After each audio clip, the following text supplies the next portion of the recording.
Now, I know. We have the results. We know what happened. We know what it is. But I always like to try to see the silver lining in things, especially things that seem negative outwardly from the onset. And I think it's kind of humorous. And I think the current president, if he was able to have his mental faculties about him, when the time comes, it's kind of interesting to think that the man that you took the baton from when you came in, you're gonna slide it right back to him when you're on your way out the door, right?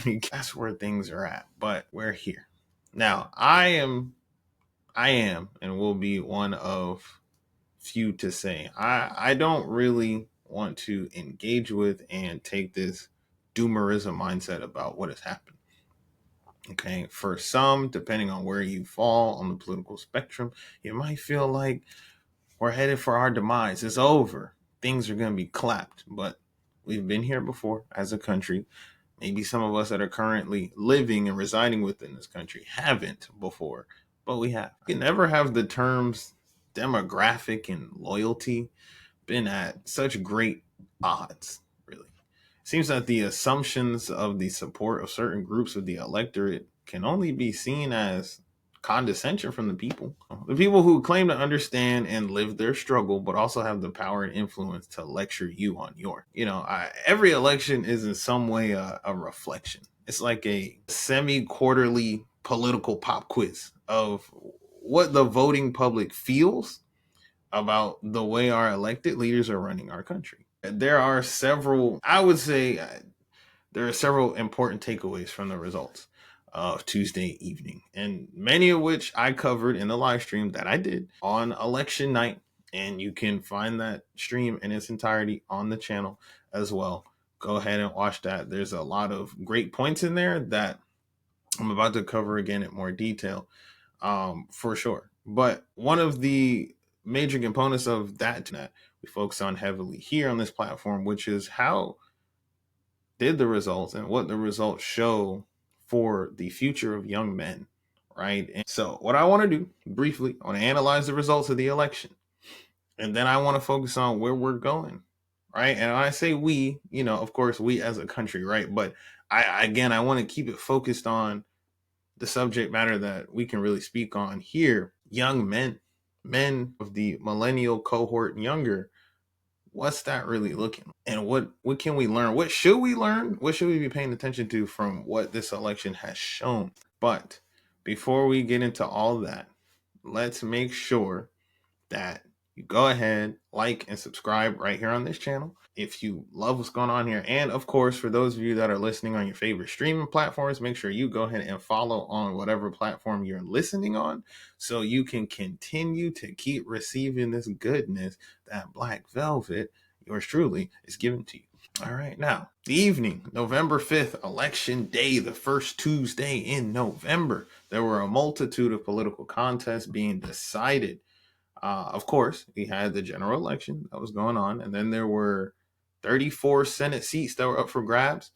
Every representative in the House was up for a vote, and there were a handful of gubernatorial races and a whole lot of ballot measures that were being voted on last night. Now, during the stream, I focused more of my energy during that stream on the senatorial races.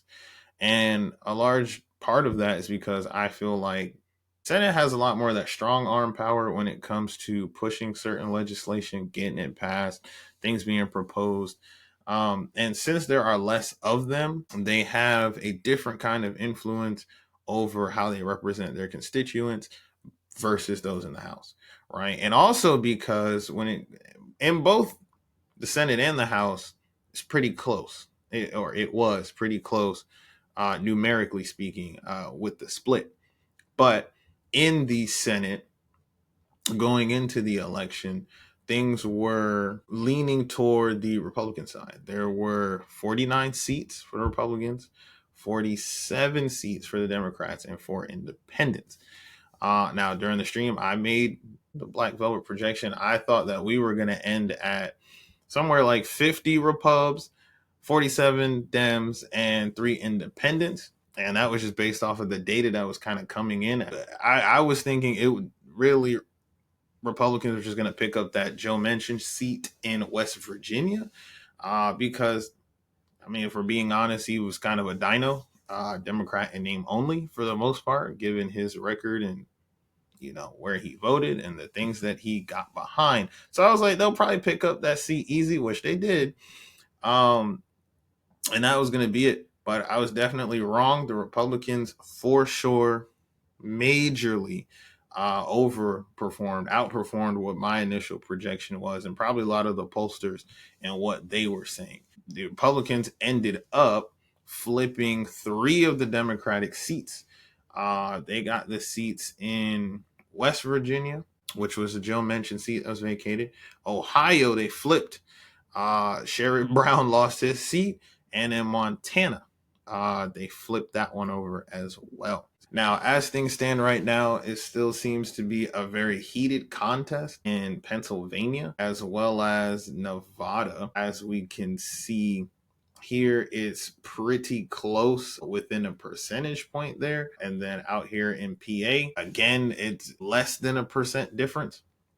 So it seems to be those haven't been called yet because they're still roughly within a margin of error. But to make another Black Velvet projection, I really do think that they are going to, each party is going to pick up one more seat. So I think the final counts are going to end up being 53 for the R's, 45 for the D's, and 2 independents, which I'm pretty sure they've already won those. That would be Bernie Sanders in Vermont, and Angus King from Maine.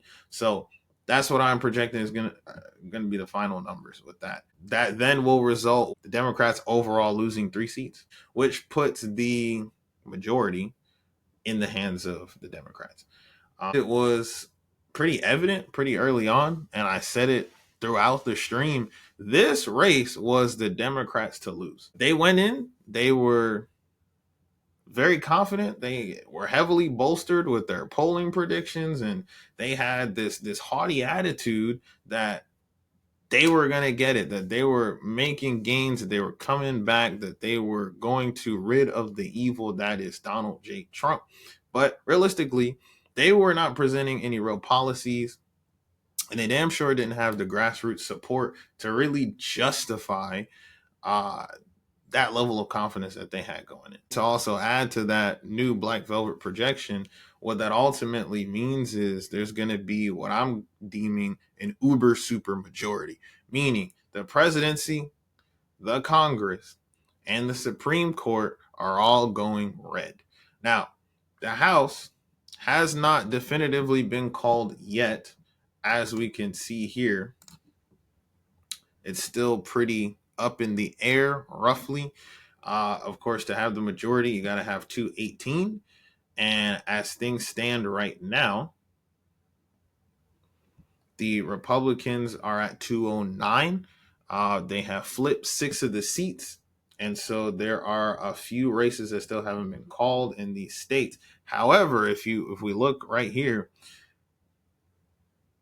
as things are sitting right now with these current projections, and just about all of them have just about 70% or more reporting, they can crack that 10 more that they need to cross that threshold. I mean, you have 1, 2, 3, 4, 5, 6, 7, 8, 9, 10 right there. If all of those hold as they are, that's their 10 right there. Now, as we can see, some of these again are just as close.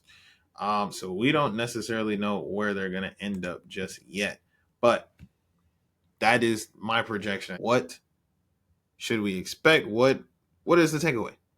Well, again, we got to think about the demographics, right? What got us to this point, and who are the people that really pushed this envelope, right? And who made this big upset, which in my opinion shouldn't have been a big upset going in. Again, the pollsters, some of the pollsters, I guess those on that were more Democratic leaning, were so confident that it was going to go that way. I think the pollsters that were saying it was closer to being neck and neck, as many of these races have shown, much more accurate. Now, the Democrats, the Harris Walz campaign did win with women. They did win with young adults. They did win with those of the melanated skin, the blacks, the Latinos, so on and so forth. They did get all that. However, they did win each of those demographics to a lesser extent, to a lesser margin than they did, well, than her predecessor did. Joe Biden did. And even in a lot of cases going back to 2016, the last time a woman ran against DJT, again, the margins were lower, right? And so where a lot of the difference was made for this was with white women, especially suburban white women, who definitely went more toward the Trump Vance ticket, as well as, and this is what truly, in my opinion, got aggressively overlooked and taken for granted, the young black male vote. If we look at the polling data here from the exit polls that were collected by NBC News, we can see, as I said, women overwhelmingly went for Democrats. Of course, black women overwhelmingly went for Democrats as well. White women, as you can see, not so much so. Hispanic women, a little bit more so. Then we come down to the breakdown of by race and gender, and you can see black men still overwhelmingly voted for the Democrats. However, if we look at this 77%, this is a decrease. More so, let's focus it this way. If we look at the 21%, that is a larger chunk. That is a larger portion of the black male electorate that went to the Republican side this go around. And this difference in this margin, as well as the difference in this margin this go around, effectively were the two major demographics that made the difference in this election. Something to consider. Now, why is that worth bringing up? We have to understand that from the black women perspective, they probably remained where they were, going towards the Democrats because of things like abortion access, which is heavily contested right now, as well as more of those women being college educated. So being more aware of their bodies and their surroundings, as well as their sexual education and thus their reproductive health. Suburban white women, especially older, because suburban white women tend to be older, probably less concerned about that hot button issue of abortion because they're past their child rearing age. Some of them, less of them, are college educated. And so they're worried more so about their economic futures. Now, where the black men part also comes into play and why it's really important to acknowledge, and I want to bang on it again, and I acknowledge this in the stream as well. And this is one of the major things that ruined everything. Taking the different demographics for granted, especially taking those with that level of arrogance that you just expect they're going to vote. As you can see, the people spoke back. President, he's not president anymore. Barack Obama did a rally in Pittsburgh for the Harris campaign. And effectively, what he did, he went up there and he was talking to all these black men. And he was more or less saying, you know, you should vote. You know where your vote needs to go. You know it's the right thing to do to vote for Kamala Harris. You know it's the right thing to do because that's your duty. As a black man, you're supposed to get behind a black woman. You shouldn't ask any questions. And then he started making these projections and these assumptions like, well, if you don't vote for her, what's that say about you? And I kind of understand where you're coming from. You know, there might be a little bit of internalized misogyny there, making all these projections. And I remember when I saw the clip initially, I was disgusted. And clearly from how the electorate responded, they also felt very similarly, where not only from one level did it feel condescending and very detached from reality, trying to imply and state to these men that, and I'm pretty sure at some point during that rally, he even said, you should vote for her because she understands you. Someone who's lived through that struggle and still does and still has to deal with the injustices of being a black woman. That woman has sat at the top of so many executive positions. She was the AG of California. Now, the vice president of the United States, running to be the leader of the free world. How much turmoil is she really dealing with as a woman of color? So that was a disconnect. But then to sit up there and assume that black men are coming from a position of not desiring the success and supporting the success of a black woman in those positions was a huge miss. Because the perspective that I took on it and that I still hold is that black men don't, and really I'm going to say men at large, but I do want to hyper focus on black men here for this point, are not on average against women stepping into these power play positions, right? And elevating themselves and being leaders of things, especially in regards to public policy. Because one point that Obama did make that I somewhat agree with is, yeah, we as black men should be comfortable with that because we've seen that most of us our whole lives. Most of us raised in single parent households, typically by our mothers, and or we've seen the strength of the matriarch in our family. So we're aware of the power. We're aware of the leadership abilities. We know that. So it's not that there's some internalized hatred.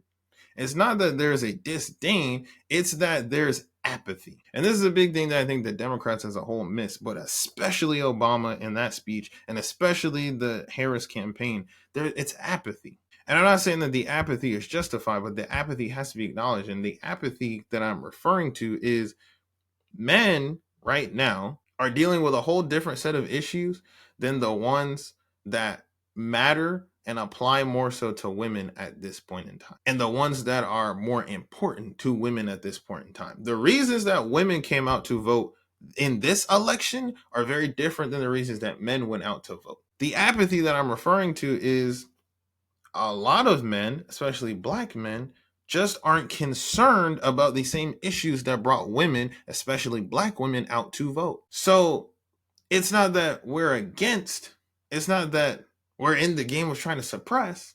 It's that we have other things to worry about, and we're not so worried about that. And maybe in some cases that is true.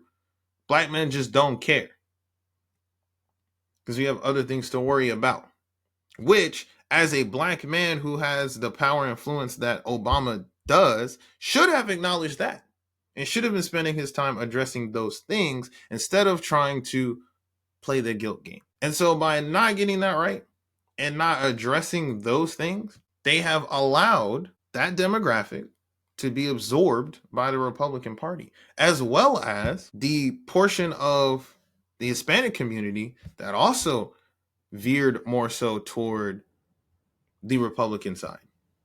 Same scenario where, well, not exactly the same, but similar, where you're not addressing the concerns and needs of those people, but you're expecting them to come out to vote. It's that disconnect, but it's also that arrogance of expecting that they're going to come out and vote for you more or less reliably, since the great black hope, Barack, came and did his thing and the support came out and the numbers were what they were. That was at that point in time. And we also have to keep in perspective that what happened then was a much more economic populist messaging coming from that campaign.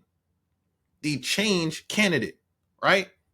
The yes we can man. That's what they were running on. Going out on the stump, that's what he should have still been talking about. And a large part of where the Harris campaign failed is not addressing those things. First of all, she spent way too much time just not addressing anything at all and disappearing from the media spotlight for whatever reason, whether it was trying to play it safe, maybe they were nervous, I don't know. But that was part of it. Not using that time effectively placed you behind the eight ball. They made a great decision by picking up Tim Walz, who did address those things, but they didn't get him out there nearly enough.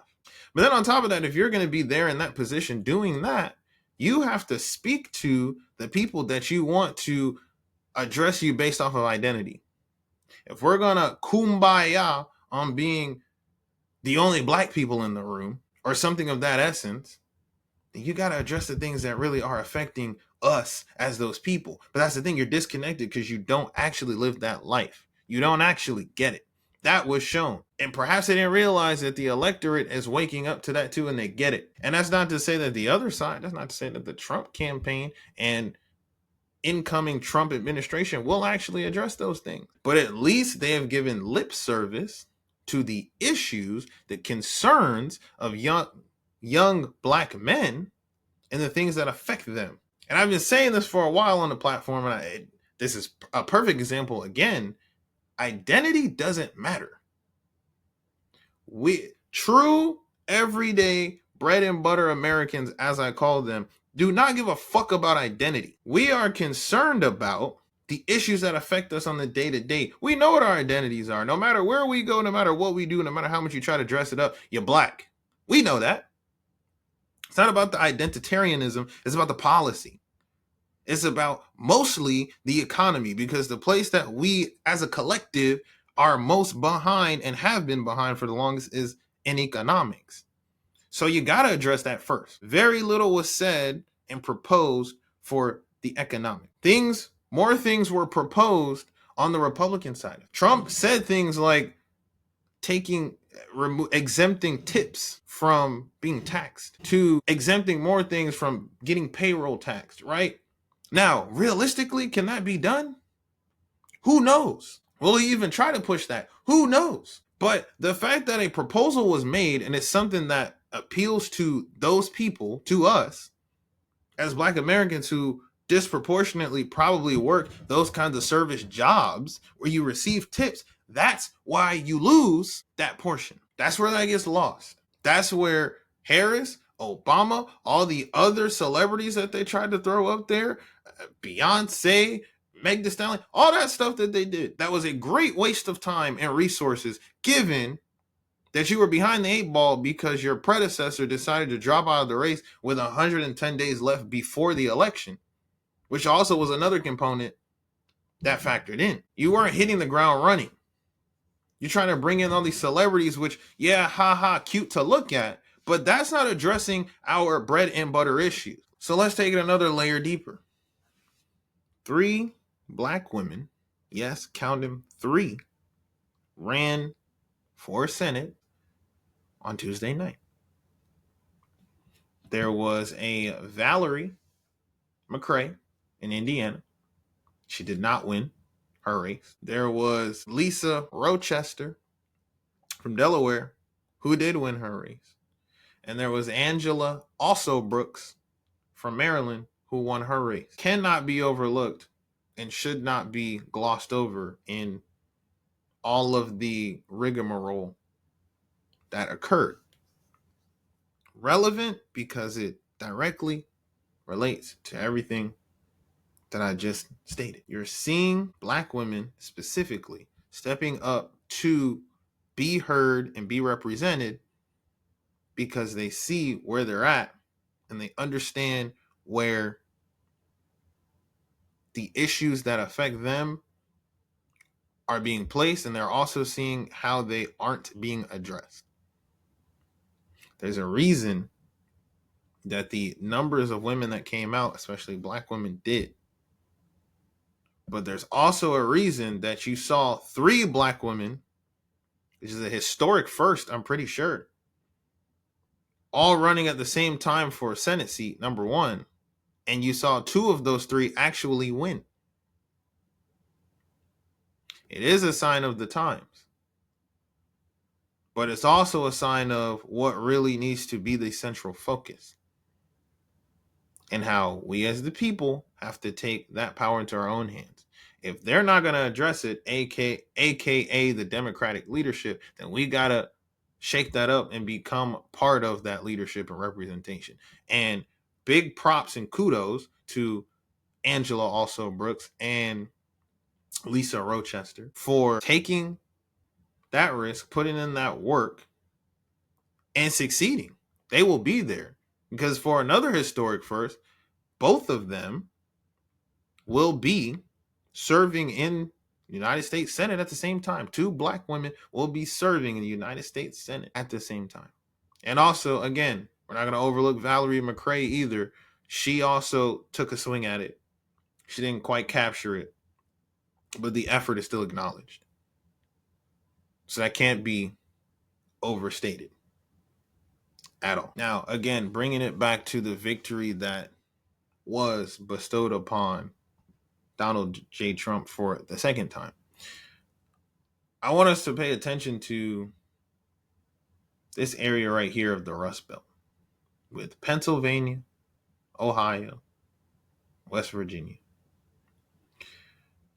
Specifically focusing our energies on Pennsylvania and Ohio for a moment. Now, these were both swing states on Tuesday. Both handily, as we can see, went to the Trump campaign, went to the Republicans.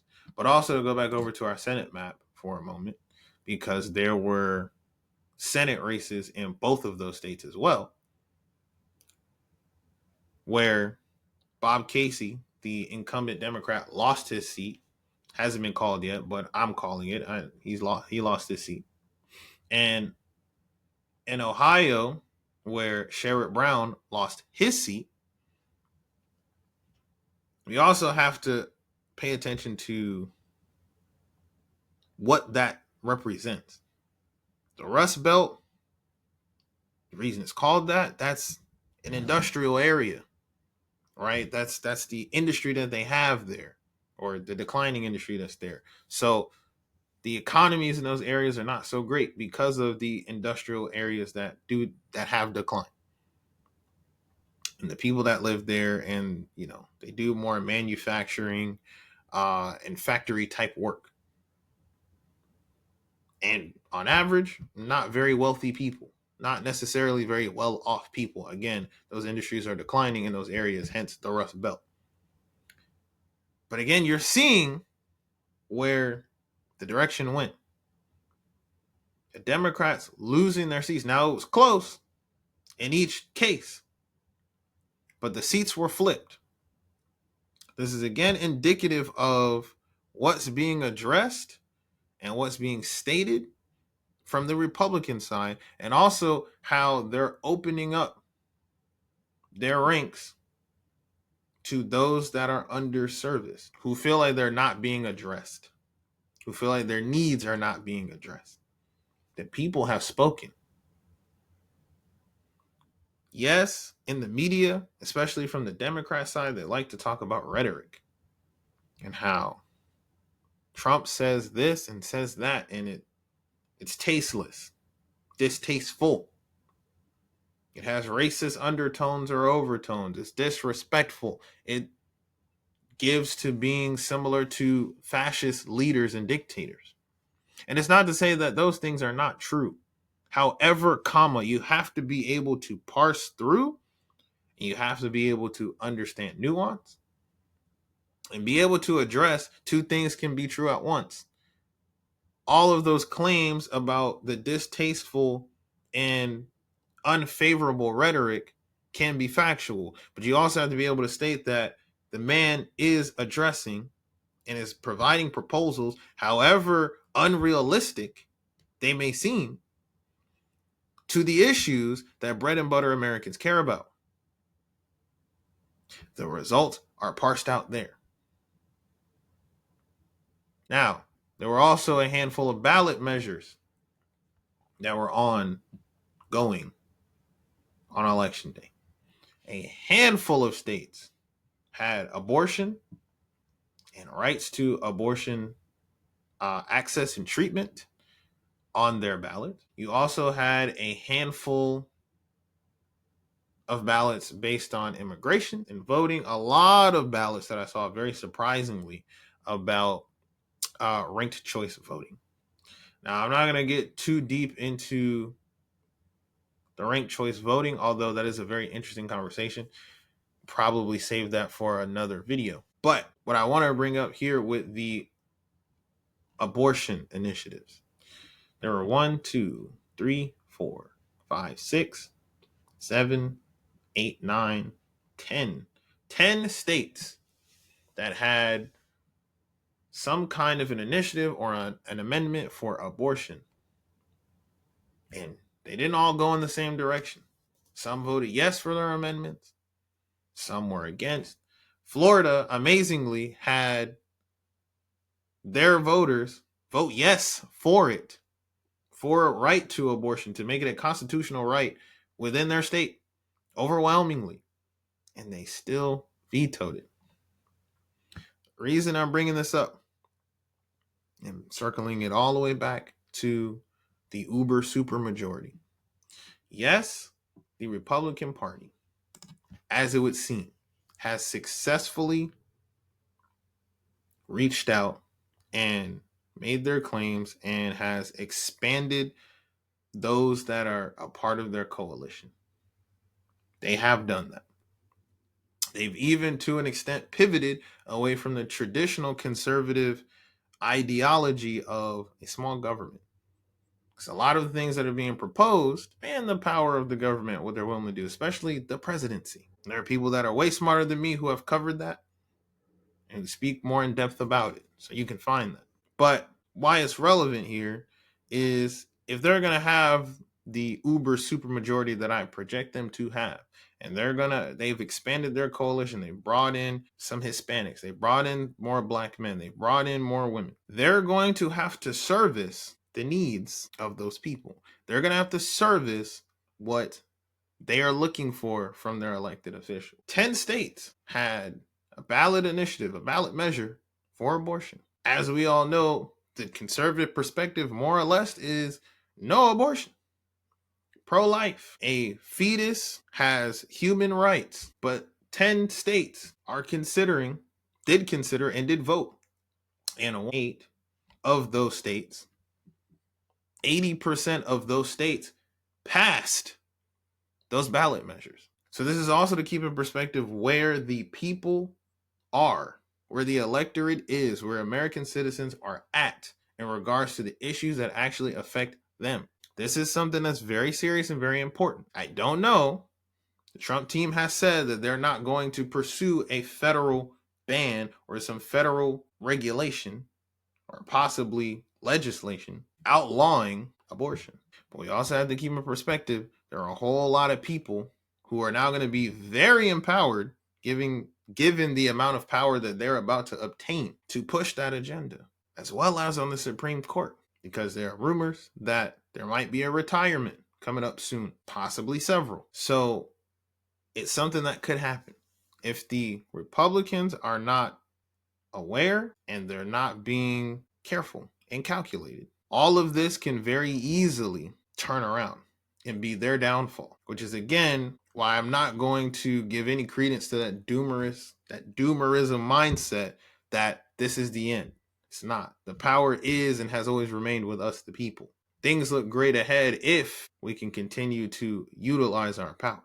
So this is the last Black Velvet projection I will make. I do foresee, if they do not take into account and give credence to the actual issues and concerns of the people that they are absorbing into their coalition, with this uber super majority they're about to obtain, if they don't service those matters, this may be the end of the Republican Party as we know it currently. It will only lead to self-destruction. The Republican Party will implode upon itself. As the expression goes, absolute power corrupts absolutely. And they are about to have absolute power. If they don't use it responsibly, this is it. The infighting is going to occur. The finger pointing is going to occur. The power struggle is going to happen. And the people of their coalition are going to be the ones that are going to add the fuel to that fire. And they will have every reason to do so and will be justified to do so. And that will unsettle the Republican Party. So my projection is that is how things will go. I think that there's just too much power and influence that will be handed to them. And I don't know that they will handle it responsibly. Of course, it is too early to tell, but that is my projection currently. So to sum it all up, many firsts and unprecedented activity happened on November 5th, 2024 election night. Some of the key takeaways, some of the major key takeaways should be a reflection on the part of the Democrats, for one, to get back to being the party of the working class as they so deem themselves. Perhaps now there can be some soul searching done as to what that means and how to actually live it. Secondly, pay attention to what is going on in the lives and perspectives of young men, especially young black men. As more of us are getting into the electorate, we're going to vote on the issues that we care about. And the trend has already begun that more of us are skewing conservative, because that is where it appears that our concerns are being serviced. If that's something that the Democratic Party cares about and is passionate about and wants to retain, then you have to service those needs. If you want to see that part of your base completely eviscerate, it can happen also. It has already begun. But regardless of where we tend to place ourselves and what direction we trend in, we need to do a better job at addressing the issues that are actually affecting us. Because what can happen, and what I do fear and what I have seen a little bit of, is that pendulum swing where there's an overcorrection. And the disillusionment, the lack of addressing the concerns, needs, and desires of ours then turns into contempt, then turns into hatred, then turns into misogyny, then turns into political and actual violence. And unfortunately, for those of us that have decided to join the Republican coalition, that is a party that does very much so encourage that behavior. So it's something to keep in mind as well. That has been Decision 2024, or as I titled it for the stream, Idiocracy 2024. It's been the Black Velvet Take.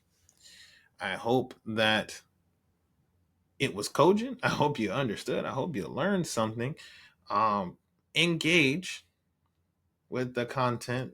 Throw a comment in there if you agree, you disagree, there's something you want to add, there's a point that I didn't address, or there's a point you want me to try to address, or you just want to tell me I'm a big dummy, do that too. Make sure you, again, follow on whatever streaming platform you're listening on, and place your like, dislike, comment here on this channel. I love each and every one of you. Peace.